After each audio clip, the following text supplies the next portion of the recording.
Good morning students. நம்ம எக்ஸ்பானன்ஸ் and powers சாப்டரில் நம்ம இன்னைக்கு எக்ஸாம்பிள் சம் பார்க்க போகிறோம். ஃபர்ஸ்ட் அவங்க என்ன கொடுத்துருக்காங்க அப்படின்னா, find the value of the following. First sum பாருங்கள். 3 சப்டிவிஷன் இதில் வந்து கொடுத்துருக்காங்க. ரொம்ப சிம்பிள், அதாவது அதோட வேல்யூ என்னன்னு தான் அவங்க கண்டுபிடிக்க சொல்லியிருக்காங்க. ஹெட்டிங் பாருங்கள். எக்ஸாம்பிள் 1.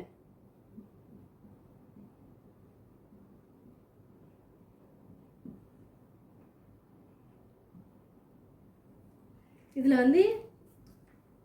அவங்க என்ன கேட்டிருக்காங்க அப்படின்னா, find the value of the following அப்படி தானே. அதெல்லாம் ஒரு சின்ன சம் தான், ரொம்ப சிம்பிள். இதெல்லாம் 1 வேர்டில் கூட அவங்க கண்டிப்பாக கேட்க வாய்ப்பு இருக்குது.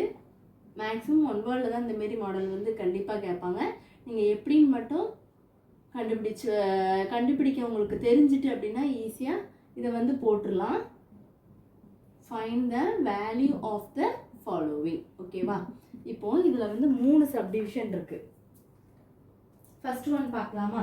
இதில் என்ன அப்படின்னா, ஏ 4 பவர் மைனஸ் கியூப். ஏ என்ன கொடுத்துருக்காங்க? 4 பவர் மைனஸ் 3. அதாவது 4 கியூப்னு சொல்லணும், இல்லை 4 பவர் மைனஸ் இருக்கனால நம்ம என்ன எழுதுகிறோம்? 4 பவர் மைனஸ் கியூப் 3 இருக்குன்னா 4 கியூப்னு சொல்லிக்கலாம். அது -3 இருக்கனால 4 பவர் -3 அப்படின்னு சொல்லிக்கலாம். இது எழுதும் போது எப்படி பண்ணணும் அப்படின்னா, சொல்யூஷன் பாருங்களேன்.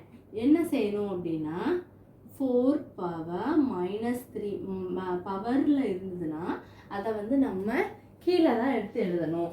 அப்போ நம்ம பவரில் இருந்துச்சு அப்படின்னா என்ன பண்ணணும் அப்படின்னா, கீழே எழுதும்போது 1/4 -3 என்னதான் சேஞ்ச் ஆயிரும்? +3 ஆயிரும். ஏன் +3 ஆகுது? ஏன்னா பவரில் இருக்கிறத நம்ம டிவிஷனுக்கு கொண்டு வரோம். ஸோ அப்போ என்ன வந்துடும்? -3 +3 ஆயிரும். அப்போது which is equal to answer 1/4 cube என்னது?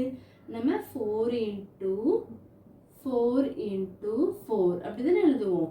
Which is equal to 1/64. புரிஞ்சுதா? அப்போ ஆன்சர் 1/64 இஸ் த ஆன்சர். இவ்வளோ தான் சம். ஓகேவா? நெக்ஸ்ட் நம்ம இதில் பி சம் கொடுத்துருக்காங்க.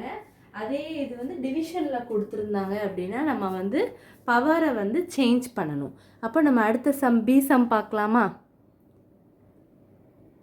இப்போ பி சம் பார்க்க போகிறோம். என்ன கொடுத்துருக்காங்க? கொஷின் பாருங்கள். 1/7 பவர் -2 இப்படி கொடுத்துருக்காங்க. அப்படி தானே? அப்போது சொல்யூஷன் என்ன பண்ணணும் அப்படின்னா,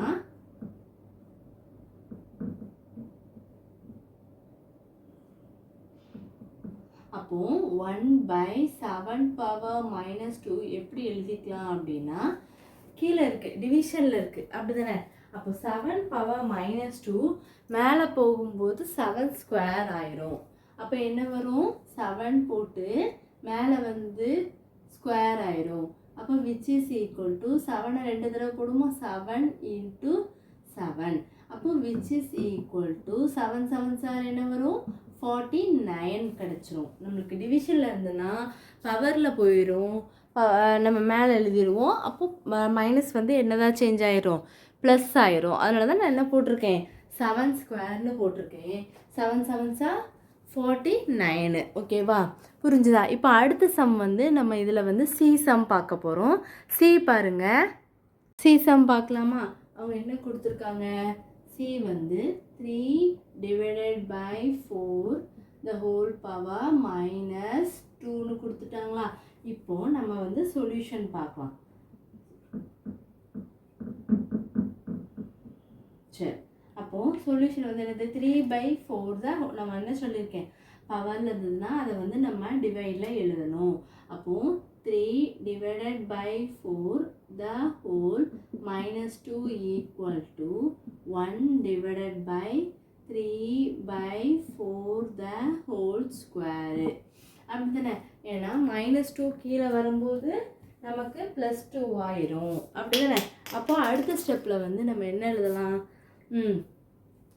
which is equal to 1/3 எப்படி எழுதலாம்? 3 ஸ்கொயரு / 4 ஸ்கொயரு. அப்போ இது மேலே போயிருமா? அதான் அடுத்த ஸ்டெப்பில் போட்டிருப்பேன். 4 ஸ்கொயரு டிவைடட் பை என்ன இருக்குது 3 square which is equal to 4 square என்னது 16 டிவைடட் பை 3 ஸ்கொயர் என்னது 9. அப்போது 16 divided by 9 is the answer. அவ்வளோதான், ரொம்ப ஈஸி. அவ்வளோதான். நீங்கள் அடுத்த எக்ஸாம்பிள் 2 பார்ப்போம். அது வந்து மல்டிப்ளிகேட்டிவ். இது வந்து வேல்யூ மட்டும் தானே கண்டுபிடிக்க சொல்லியிருக்காங்க. ஸோ இவ்வளோ மட்டும் கண்டுபிடிச்சா போதும். நம்ம அடுத்த எக்ஸாம்பிளில் வந்து மல்டிப்ளிகேட்டிவ் இன்வர்ஸ் கண்டுபிடிக்கலாம் பாருங்கள்.